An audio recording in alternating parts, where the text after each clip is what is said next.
Good to have everybody together. Usually work, Allie and I, if you're not already aware, most of you are, we're with the youth group on Wednesdays. So it's good to have everybody together. And I hope by now, if not, don't feel weird to do this, but if you're not sitting with your family, I encourage you to go ahead and sit with your family. So kind of get together, if not like right this moment, sometime during these next few minutes, get up and sit with your family. Guys, this is a part of our Allie and I's heart here that we wanted to accomplish. If you're by yourself, sit with someone else that's by themselves. Because at the end, we're going to have some time for discussion.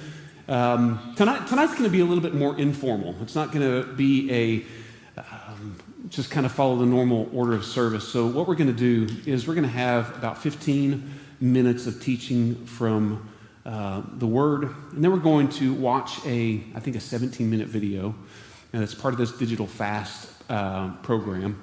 And then we're going to break up into family or small groups, and we're going to, Allie's going to come up and give you some instruction on one of the activities. So hopefully you got a book. If not, we've got a stack of them right here. And again, very informal, so if you or your family don't have one already, you can come up and get one. If you simply can't, it's $15 if you want one, but you just simply can't do the $15, come and get one anyway. And so that will give you devotions through the whole month, 28 days, and really good. So that's kind of the format. So let's get right into the teaching, shall we? It's funny, a couple days ago, so I work from home most of the time. I do some traveling. But when I'm not traveling, I do work from home. I have a home office that we put together when I started working from home a couple years ago, conveniently right outside of the laundry room. That way, in between calls, in the words of Allie, in between calls, you can fold a load of laundry. It's very conveniently located. I'm just teasing, but not totally. So anyway, working from home, and so most days, our routine is we get up in the morning, we go to Allie and I go to the gym together, and I come home and I hop right into it. I usually have a call the minute I get home, and I'm on the call. So I'm still mainly in my gym clothes, but a couple days ago, we changed our routine up, and we were going to go during our lunch break. And so we got and did some other things. We're preparing for this and so forth. And so we decided, okay, we're gonna go in the afternoon. So I went ahead and put my gym clothes on. But I had some important calls, so I did what every work from home guy does, and I put a polo on with a collar, right? And I still had my running shorts on, my gym shoes, but I had a nice polo on. And so here I am, right up to the minute we need to leave to get to the gym for the workout to start. And we get out of the car. I have my jacket on because it's a little cool. We're walking up to the gym, and it's a minute from the time to get started. And Allie just starts laughing, and she says, "David, you still have your polo on." And I'm thinking, well, they do have T-shirts for sale, but I'm cheap, so I don't want to buy one. And I'm just like, you know what? I'm just going to own it. I'm just going to own it. So I went in and did the workout with my polo and on with my gym clothes. And of course, Allie gave me a nice smile anytime she looked my way. And anyway, just to remind me of the gear that I had on. So anyway, just a funny story because, I get in those, and maybe you can relate. I was in that mode of work where my gym shirt was over the back of my chair. I have a couple shirt options in my office, just so I could switch out for the mood of the meeting that I'm getting ready to log into, virtual work from home life. And so, but I was just in this state of, I wasn't really thinking, right? I was in work mode, and I had the shirt on, and I just wasn't really present in the moment and preparing for what I needed to do. Just a silly story. But that's really what we want to talk about tonight, is that's kind of the state that the enemy wants us to be in. He wants us to be in this kind of numb state. He wants us to be in this state of just not being aware. He wants us to be in that state of just not being prepared, just kind of mindless wandering, zombie. Think zombie. He wants us to be in that state of just numbly walking around and operating in life. So just kind of keep that picture in your mind. But also, as we get into this digital fast, I also want to say that I have a confession to make, that I really don't have a very healthy relationship with my cell phone. I'll tell you that right before I go to bed at night, I lay down in my bed. It charges on a magnet right next to my bed. I pick it up. I look at my email. I look at my schedule for the next day. I usually check the weather before I go to sleep. So it's the last thing I think about. So I fall asleep thinking about what meeting I got in the morning and all that kind of stuff.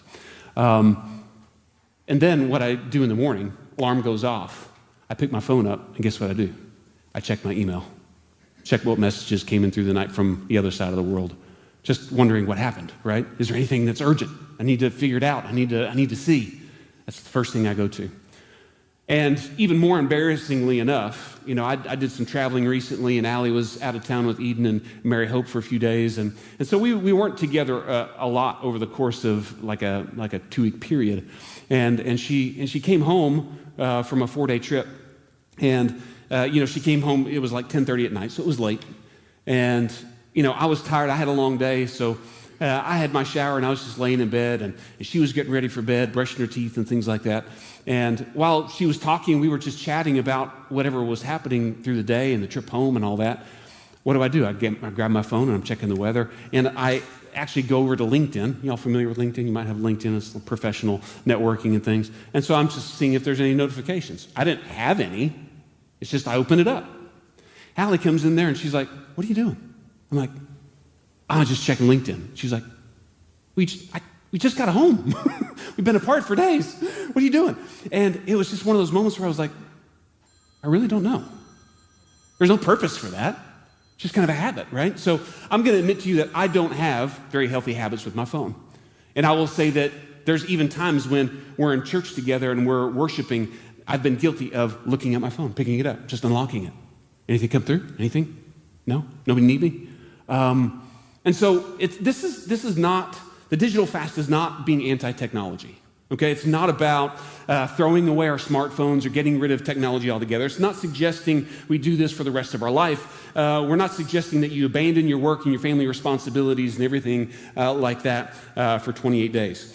But if you look on page 8 of your workbook, it actually tells you what the digital fast is, right? It's a fast. A fast is an intentional period of time when you give something up. In this case, we're giving up our devices so we can loosen the grip they have on our attention. You can also think about this journey as a detox. Over the next 28 days, you'll detox from the negative effects screens have on our heart, mind, body, and soul. You'll unplug from the urge to turn on your phone at the slightest hint of boredom. You'll reorient to the people and pursuits that matter. So we're going to take 28 days to self-observe, to see what happens to us, to see what happens to your relationships, to see what happens to your family, to see what happens maybe even to your kids. What happens when we intentionally reduce the noise, when we reduce the distractions, we reduce the notifications and the constant buzzing in our pocket. So the question will be, what will that feel like for you? So I'm going to ask you at this very moment, like we do in youth on Wednesday nights, if you make me feel at home, and just unplug for the rest of the time we're in here together. Turn that phone on Do Not Disturb, turn it off, and just leave it alone. Just unplug and be present here in this moment with us. But we're going to start in John chapter 10, verses 1 through 10. That's where we're going to be tonight. And John 10, 1 through 10. I'm going to be reading through this in the ESV, so I may read a little bit different for you. But John chapter 10, 1 through 10, truly, truly, I say unto you, he who does not enter the sheepfold by the door, but climbs in by another way, that man is a thief and a robber. But he who enters by the door is the shepherd of the sheep. To him the gatekeeper opens. The sheep hear his voice, and he calls his own sheep by name and leads them out. When he has brought out all his own, he goes before them, and the sheep follow him, for they know his voice. A stranger they will not follow, but they will flee from him, for they do not know the voice of strangers. This figure of speech Jesus used with them, but they did not understand what he was saying to them.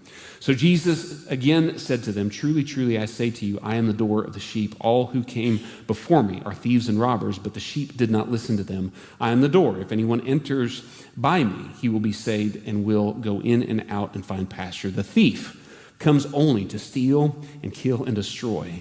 I came that they might have life and have it abundantly. So we're gonna take a peek into the enemy's playbook tonight, and we're gonna look at 3 words: steal, kill, and destroy. And so as we look at these 3 words, also recognize that the good shepherd wants to guide us. That's what he said in this same verse, the same passage. But let's look at steal, kill, destroy. So the first word, steal. Steal comes from the Greek word klepto. Anybody familiar with the word klepto? Yeah, that kleptomaniac. So kleptomaniac, involuntary urge to steal things. But this doesn't just mean to steal things. It means to actually filch. What I wasn't familiar with this word, but the word filch means to secretly steal. It means to secretly steal so nobody knows. The pickpocket. That's filching. So the first tactic of our enemy is to filch. He's to secretly steal. So the two most precious resources that we have, well, the only resource we have really is time. Anything we have, anything we've been given, any money that we have, any material possession, any time that somebody spends with us is all representation of time. It means that time has been taken to earn it, time has been taken to build it, time has been taken for everything. So everything we have, the only thing we really have is time. And so really the resources that we have are time and attention. So our time and attention, Ephesians 5:11 says, have nothing to do with the fruitless deeds of darkness, but rather expose them. A couple of pieces of research here. Tristan Harris, former product philosopher at Google, said, the tech industry is at arm's race for people's attention. He went on to say that as a general rule with most of technology, it is intentionally designed and engineered for distraction and, get this, addiction, because that is where the money is. Economists call it the attention economy. Seth Godin points out that your phone doesn't work for you, but you work for your phone. The phone works for Apple or Google or Facebook. We want to believe we are the customer, but that's not the business model. We are the product. What is being sold is our attention. Our attention is being monetized. The big tech know the value of our excitement, anger, lust, everything else. They use that knowledge to design products, algorithms that cultivate digital addiction. So that's how they keep you using their products, right, as addiction. Again, this is not an anti-technology talk. This is just helping us recognize the power of technology, right? And that people aren't out to help us with these digital devices. They're not out to make sure that we are spiritually, physically, and relationally healthy. So how many times have you got a text message? You respond, but then you go over and look at the weather. Then without even thinking, you mindlessly pop over to the gram and you see a suggested reel of a mountain biker on top of a hill. Then a hang glider. Then a science experiment with Mentos and a Coke bottle. Then a quote from Dr. Phil. Then a guitar solo. Then a magic trick with an egg. Then some scene from Seinfeld. And then the best pickleball point you've ever seen. Then a quote from Elon Musk. Then an audition from America's Got Talent. And boom, 35 minutes of your life is evaporated. And look what all you've done with your time. Anybody relate to that? Yeah, be honest. Okay, that's half of you. So listen, that's a reality for all of us. And they mean for that to happen. So we get sucked down this wormhole of really worthless, mindless media. Psalm 119:37 says, turn my eyes from looking at worthless things and give me life in your ways. Turn my eyes from looking at worthless things and give me life in your ways. So just a few little stats. Don't worry, I verified these on Google. And we all know that if it's on Google, it's definitely true. So Americans spend an average of 4 hours and 45 minutes a day on their phone. That's all Americans, 4 hours and 45 minutes average. We check it an average of 58 times a day. Pick it up, unlock it, look, close it. Teens, however, Gen Z, spend 7 or more hours a day on average on their phone and check it an average of 144 times a day. 45% of teens now say they are online on a near constant basis. 87% of the world has a smartphone, and that includes third world countries. 87% of the world's population has a smartphone. So we lose so much time in the black hole of the device. It's not just time, we're losing our capacity to pay attention. So now, the average attention span of adults in America is 8 seconds. We think that the attention span of kids is short. Adults, listen, we're losing to goldfish, not the snack, the actual goldfish that's swimming around in a bowl who has an attention span of 9 seconds. We're losing to the goldfish. Average 8 seconds of attention, and that comes at a cost. Catherine Price is an author, and she wrote about the formation power of the cell phone in a book called How to Break Up with Your Phone. She says, if you wanted to invent a device that could rewire our minds, if you wanted to create a society of people who were perpetually distracted, isolated, overtired, if you wanted to weaken our memories, damage our capacity for focus and deep thought, if you wanted to reduce empathy, encourage self-absorption, and redraw the lines of social etiquette, you'd likely end up with a smartphone. The enemy wants us to be distracted. The enemy wants us to live that numb life where we're just inadvertently, totally unaware that we're wearing a polo to the gym. These devices can definitely steal precious family moments. How many of you have been at a ball game and yourself, maybe you've been on your phone in between points, in between plays, you get that phone out, you check it. You got to reach that average of 58 times a day, right? You got to make sure. I'm just teasing. I'm guilty of this too. All of this, guys, I'm guilty of. I'm not preaching because I'm right here with you in this. But let's be honest about ourselves. And sometimes you can even if you look. Have you ever watched when you're driving down the road? Have you ever glanced over at cars and see how many people are on their phone while they're driving? I mean, it's just constant connection, right? So the thief comes to secretly steal our time and attention. It's not obvious. He likes to do it secretly. He likes to do it with something that's in the shell of something beneficial. He likes to do it that is kind of lipstick on a pig, so to speak. He likes to do it in sneaky ways that gets us addicted. Second word is kill. So first of all, he comes to steal. Next one is to kill. So the word kill comes from the Greek word thuo, which means to kill. That's simply what it means. There's no connotation there. There's no subliminal message. The enemy is out there to kill us. 1 Peter 5:8 says, "Be alert and sober-minded. Your enemy, the devil, prowls around like a roaring lion looking for someone to devour." So a research team led by Gene Twenge, professor of psychology at San Diego State University, looked at a significant rise in depressive symptoms, suicidality, and suicide deaths between 2010 and 2015 among adolescents aged 13 to 18. The rise was specifically significant among females. Twenge found that teens who reported more time on smartphones and social media were more likely to report symptoms of depression, anxiety, and suicidality than teens who spent more time doing off-screen and face-to-face activities. Multiple studies in the United States, in the countries of Turkey, the UK, and China have found that the more exposure an individual has to social media, the more likely they are to experience things like anxiety, depression, social anxiety, low self-esteem, narcissism, insomnia, and decreased sleep. When someone feels suicidal, this is the work of the enemy. This is the work of the enemy. This isn't a statement of condemnation towards people that struggle with that. This is the work of the enemy. He is out there to kill. When he makes someone, or he causes someone to be in that state of suicidal thoughts, they're created in the image of God. He's out to kill the image of God. Let's be aware of that. Let's not be numb to the work that he's trying to do. Is it possible that one of the most effective tools that Satan does to do this is right in our hands, lighting up our faces at night? The first thing that lights up our face in the morning. So, since the wide adoption of the smartphone in the last 10 years, rates of teen depression and suicide have skyrocketed. It's not an exaggeration to describe Gen Z as being on the brink of a mental health crisis. The thief comes to secretly steal and to kill. But the third word is to destroy. So he comes to steal, kill, and destroy.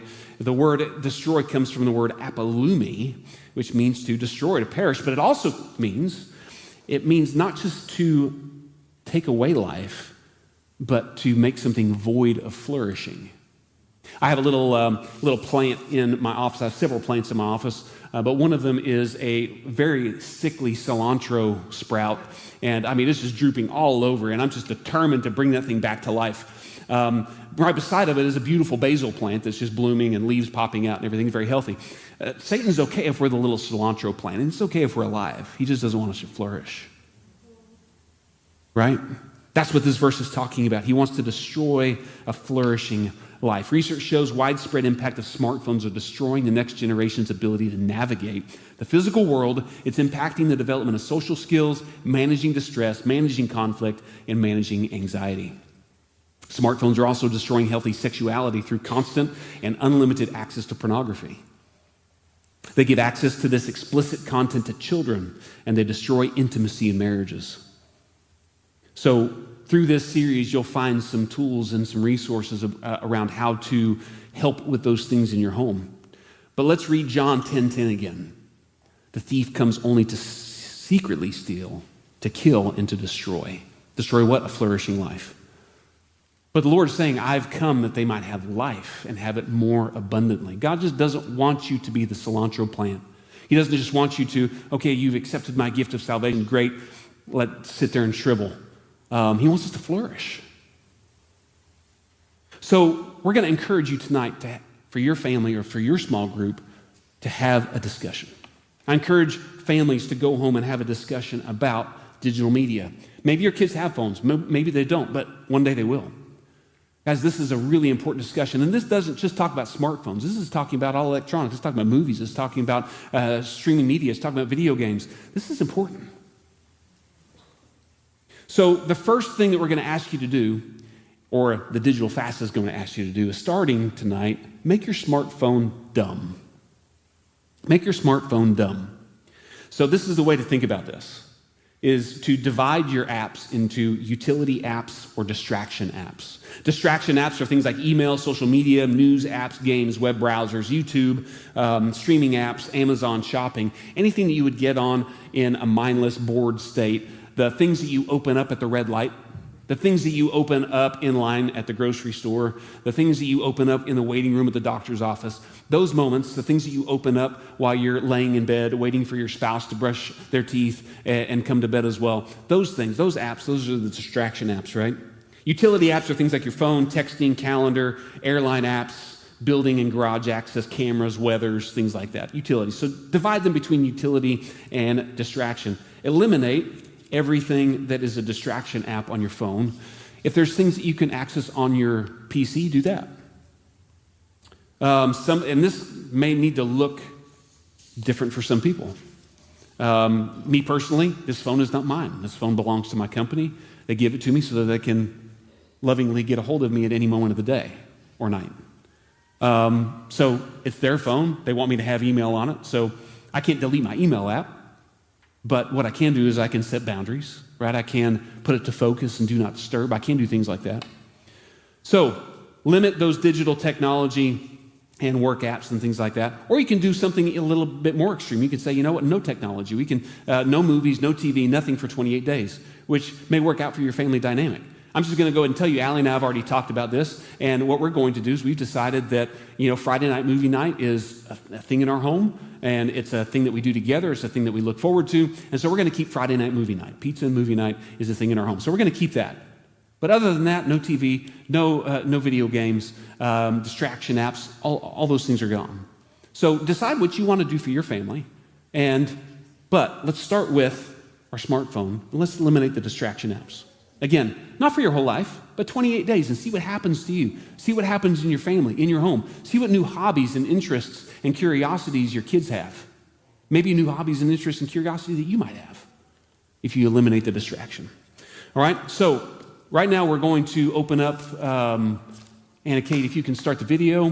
Guys, this is next 17 minutes. Follow along, listen, learn, and then Allie will come up and lead us through an activity. Hello, friends. One always wonders how to start a talk and whether you can get the audience to start where you're starting. But I think by this time in the morning, actually, part of the work that I wondered how I would do has been done. As I think about a juxtaposition that has preoccupied me for several years now, intensively, and it's a juxtaposition of two things that are just both true. And one is that some things in our world work astonishingly well. I'm thinking of science and what we often call technology. Science, the discoveries we've made about the world we live in. When we think about how far we've come in, say, 150 years in the modern scientific era, it's just amazing how well it works. And so much of the technology that we built on top of that knowledge of the world works so well. So there's this whole stack of things that right now are just working effortlessly well for us. And there's something that is not working well. And all of us are feeling it by this point in the morning, I think, and maybe very acutely right at this moment. Something is not working well for persons. For those at the cruelest edges of the world, but also even for those of us who live within these bubbles or circles of affluence and power, something is not right. We've purchased all these devices, always in hopes that our lives would be easier and better, and maybe even that the world would get easier and better, and it doesn't seem easier and better. Why is science and technology so good when so much in our world is so off? And here's the idea that has come to me. It's because technology is not just science, it's science plus a dream. And science works, but it's been harnessed to a dream that doesn't work. And the dream is the dream of magic. Instant, effortless power. Magic. When we began to uncover the secrets of the world, what we decided to try to do was to give ourselves the power that had been dreamed of all along. For 1,000 years in the history of the West, intertwined intricately with the search for the secrets of nature was the search for the power of magic. And the name that we've given it as we look back over that history is so probably a word you haven't thought about in a long time. Alchemy. We are dreaming the dreams of the alchemists. The alchemists, long before there were scientists, there were alchemists. People who would try to investigate the properties of the world with the quest to figure out the true nature of reality such that they would uncover this substance they came to believe that existed somewhere or could be brought into existence called the philosopher's stone. That substance which, if you could fashion it and wield it, would turn any metal into gold, purify the whole world into gold, the substance of wealth, and purify human beings out of our mortal embodied existence into a kind of spiritual, immortal reality. They called this their magnum opus, their great work. Paracelsus, who's remembered sometimes today as a physician, spent most of his life as an alchemist, and he wrote this: my great work, here's how I put it, is I am under God in his office, but God is under me in my office. It was the work of becoming like God. And for hundreds of years, it always seemed like it was just about to happen, just about to work. It just needed a little bit more work, a little bit more effort, a little more human ingenuity, perhaps the help of a familiar spirit who might give some insight into the spiritual realities behind the material world. And we think of this as a quest that failed, but I have come to see it as a quest that is absolutely still here and has great spiritual power in our world. It's been here all along in the stories we've told. Goethe, Johann Wolfgang von Goethe, the great German poet, writes this epic poem called Dr. Faustus about a man who sells his soul to the devil in order to gain magical power of the world. Goethe and all of his readers would have known this is about an alchemist. Goethe also wrote a charming little ballad called Der Zauberlehrling, which is translated into English as The Sorcerer's Apprentice, about this apprentice who manages to charm a broom to do the work he doesn't want to do, but has trouble uncharming the broom. He's the apprentice to an alchemist. Mary Shelley's Dr. Frankenstein, who wants with godlike power to create a human-like creature to serve him and reveal to him the mysteries of the world, who then shrinks back in horror when that creature actually wants love and wants relationship. Totally a picture of an alchemist. And not just in kind of classical culture, but popular culture. In our own lifetime, Christopher Lloyd, I think in 11 movies, portrayed this guy, Doc Brown. He was in Back to the Future first. This crazed figure working out at the edge of town on these crazy ideas that are going to change the world. Totally an alchemist. Paulo Coelho, the kind of crazy novelist who writes insanely best-selling books, is one of his very best-selling, is called The Alchemist, 70 million copies. I assure you, if it had been titled The Chemist, it would not have sold 70 million copies. And alchemy is there in the title of the best-selling series of novels in human history. The Philosopher's Stone is right there in the title, except they thought Americans were so dumb they wouldn't get it, so they changed it to the Sorcerer's Stone, just for us. We've already heard about Yuval Harari, trained as a historian, but he functions in our world as a prophet, a kind of prophet.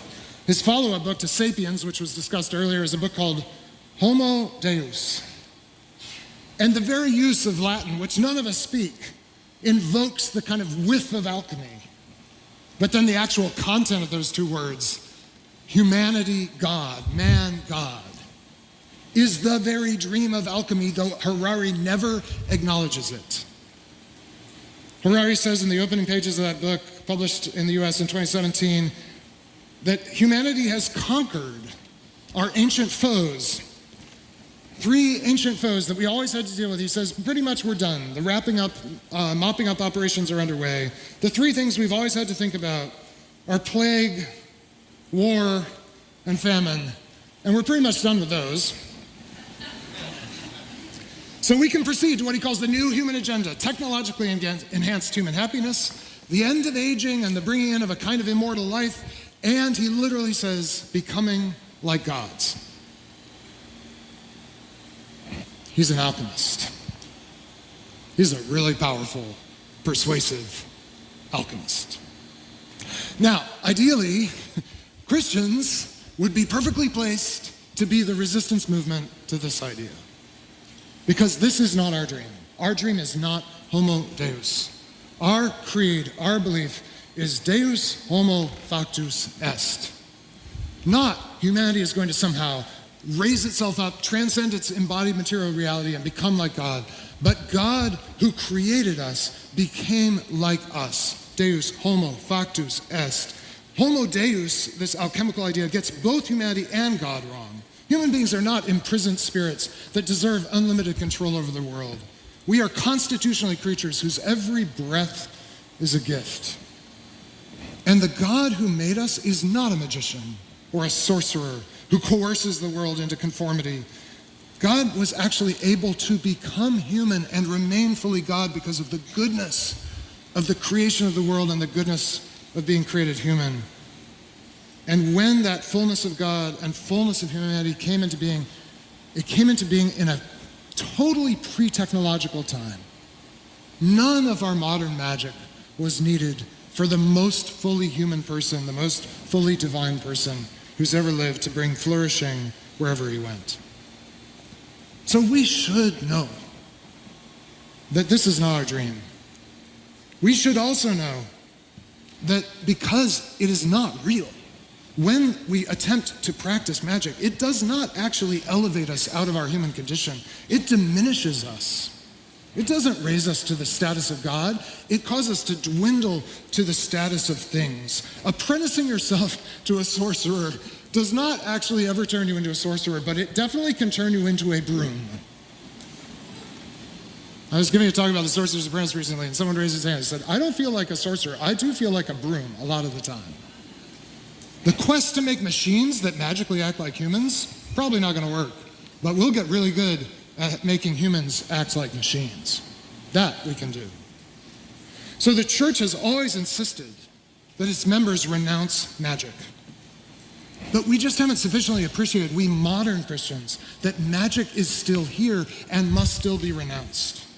We don't need to renounce the discoveries of science and their genuine benefits for human beings, but we need more than ever to renounce the dream. Every time we're tempted to seek abundance without dependence, every time we're tempted to wield instant, effortless power, we need to recognize these things do not lead to good. They corrupt and destroy the creatures of God.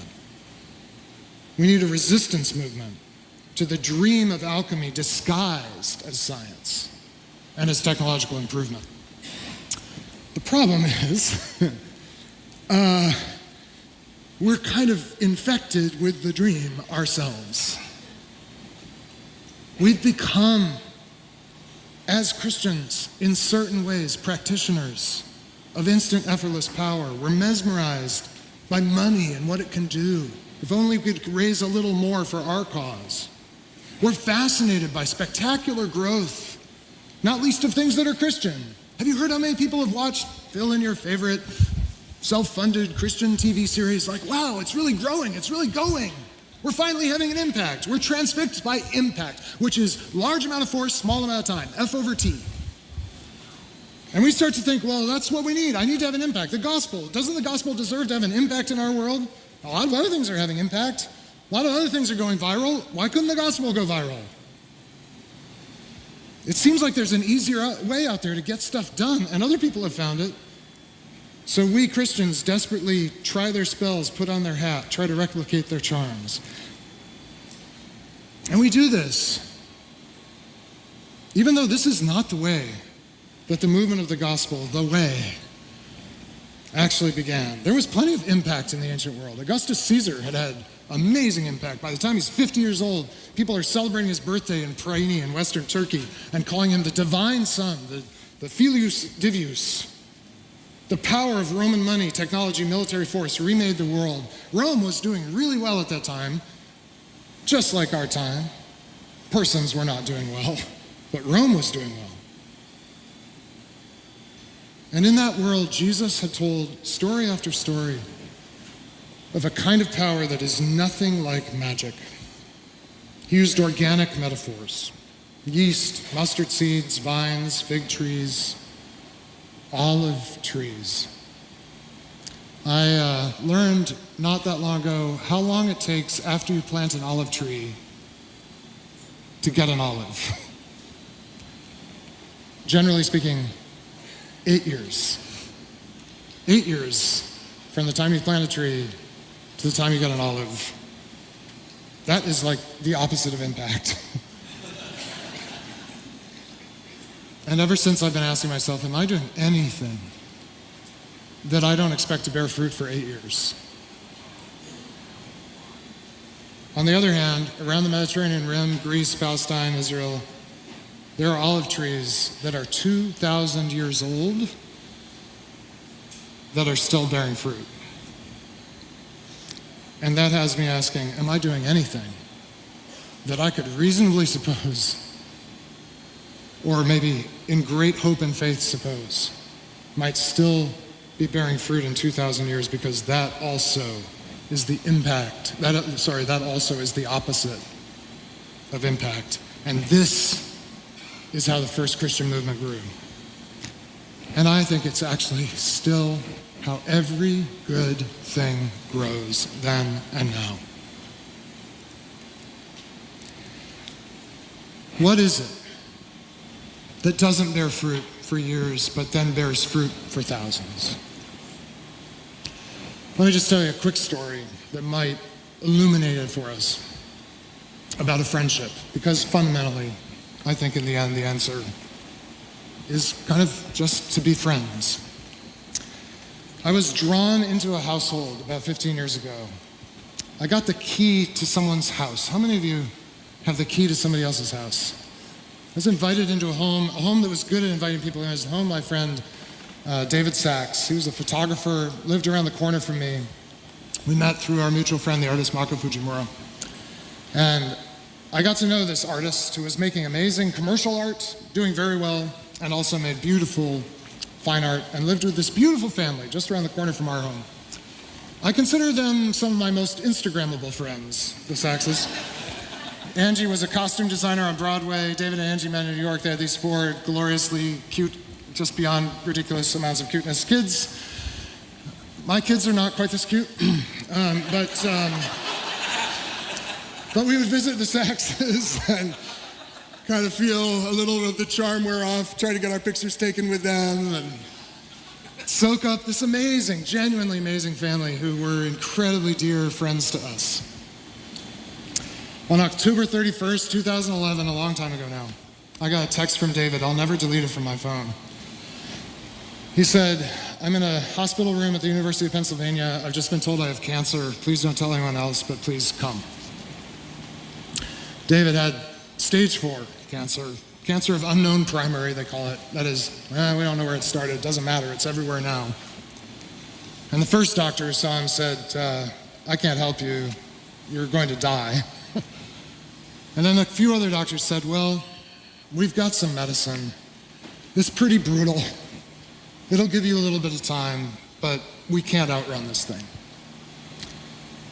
And for a year, the technology, such as it was an incredible gift. David and Angie started a Facebook group that's the most redemptive use of Facebook I've ever seen, called The Inner Circle, for a group of friends who could accompany them in this journey. And we knew the direction of the journey, we just didn't know how long or what it would be like along the way. That group, the Inner Circle, grew to 2,000 people who followed and were drawn into the life of this family. And then the magic ran out. And the greatest gift of my life is that the last week of David's life, David and Angie invited Catherine and me into their master bedroom, where every night my friend lay, mostly not able to speak, as we sang and prayed and waited and watched. And every night I would drive away and try to pray. And some nights I would just curse at God. But the last night I saw David alive, I drove away and something came together for me. I said, God, I have just realized what blessing is. Because I have to tell you, in that house, there was blessing those nights. And I said, I've realized my whole life up to now has just been charmed. I've had a charmed life.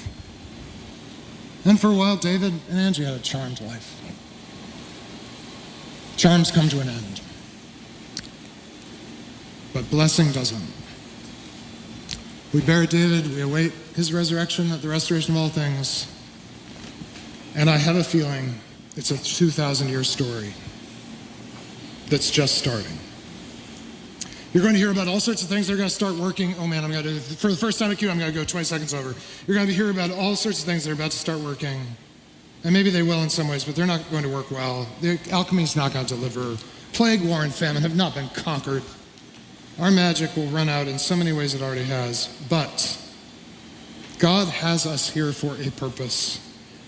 We are those who refuse the dream of Homo Deus and embrace the good news of Deus Homo Factus Est. We are green olive trees in the house of God, part of a 1,000-generation story.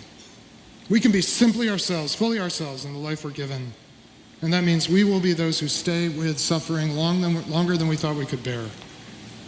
Because on the other side of that is the restoration of true humanity. On the other side of suffering is true blessing.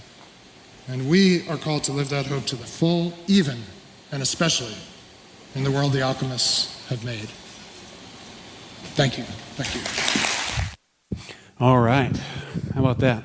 Isn't that so cool about the olive tree? Anybody know that? I didn't know that. That was great. Allie's going to come up here and walk us through the activity. Good evening. Thank you for being here. I really loved that example of the olive tree. That really had me thinking of my family. There's a lot of things that we do that are just fun in a moment. But I want to have conversations with my kids that are going to last for generations. And that's really what we're here to encourage you guys to do, is not to make your kids miserable by making this seem like a punishment of a fast, but rather to just take the time to set it aside, the distractions, and really enjoy each other and to have conversations. When I think about people in my life that I've loved that are gone now, and I think about my granny, I just love to sit and talk with her, you know? And so that's really what we want to just not miss, those opportunities to just talk to our families, talk to our kids, our spouse, and to the Lord, and to hear from Him. So I do encourage you to get the workbook if you'd like to. It has 28 devotions in it. And we're going to do one together tonight, so you get a jump start on the week. But if you have the book with you, you can turn... Anybody need a book? Anybody want one? I'll bring one to you. Anybody? Yeah. Thanks. The first day is really discussing the video that you just watched. Yes. And so that's something maybe that you want to do on the way home from church tonight, or maybe at dinner tomorrow night.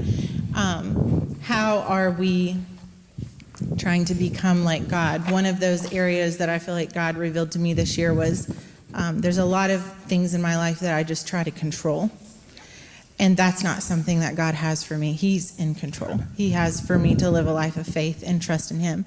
And so, you know, our phones, it's like we think we can control everything. we look at the weather app and I'm going to plan my party for that day that's sunny. And then when it rains, we freak out because we thought we had it under control.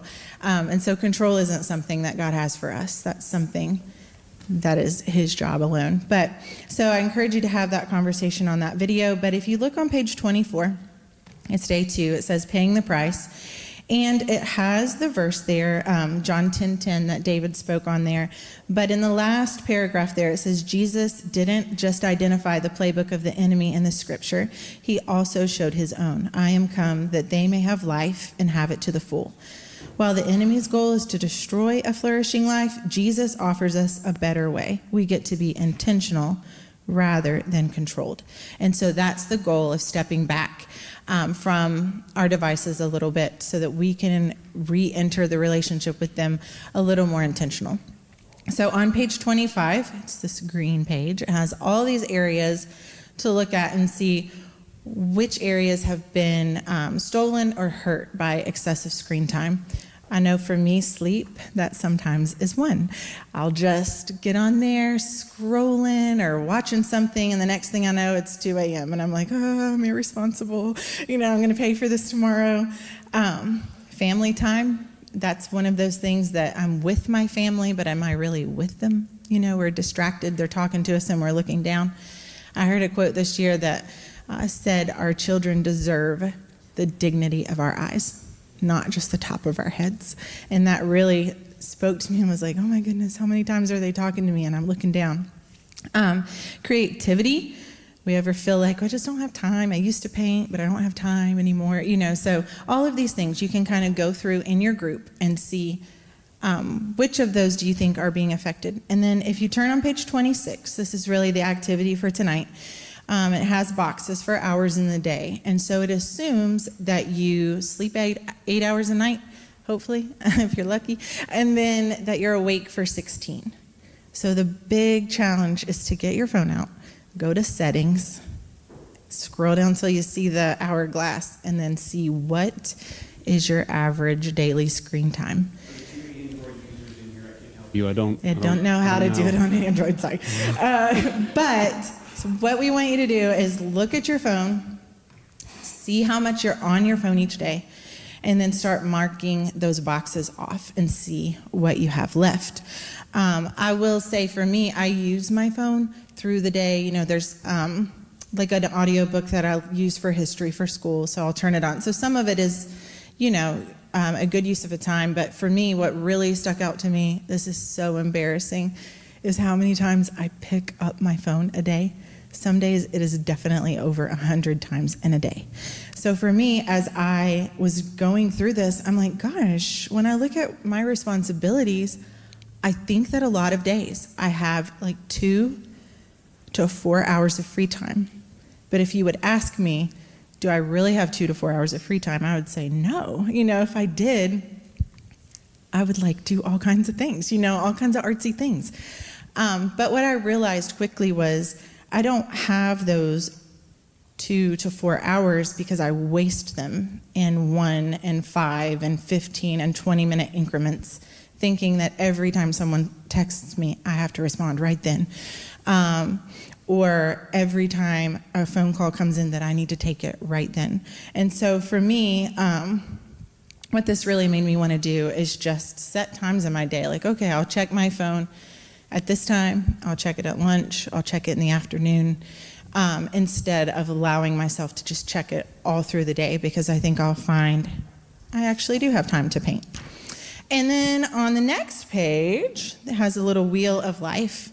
And the idea for that page is to think about the areas of your life, your career, financial, spiritual, physical, intellectual, family, and social.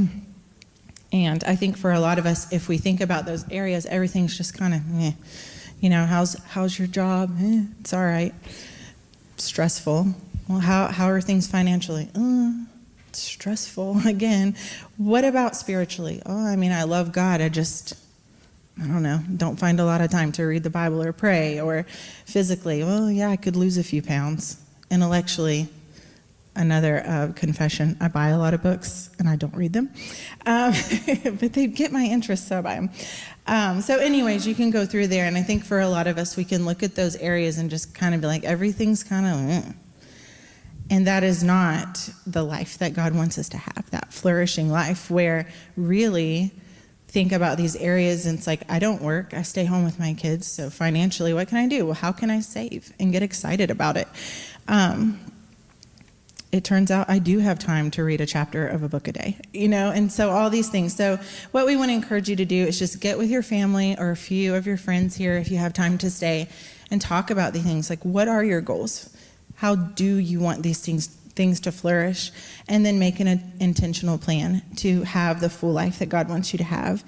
I think the world tells us that our life is only extraordinary if it's post-worthy, if we have a lot of followers, if we have a lot of money, if we have a big house. But I think that God wants us to know that our average, ordinary lives can feel very full, and there's no pressure to have this following or all of this fancy stuff. But kind of like the goal of our church is that just in our average, ordinary days, we can experience the peace and purpose that God has for us, if we're just not living distracted and letting every day just be meh. So if you have time to stay, I had some extra, oh, there they are, copies. Like if you want to do the time thing or the will thing with your family. And you can go through that and just see your screen time. What does it really look like? And then talk about those areas of your life. And you might find out something exciting about your kids or about your parents or about your friends, things that would be a full life to them. So you can go ahead and get in your groups. So guys, you can get with your family or your group, and then here's some copies if like your family only has one book, but you want like a copy of this for your kids that have a device, or you just want to do an exercise. You can feel free to write everybody's info in the book in the squares, but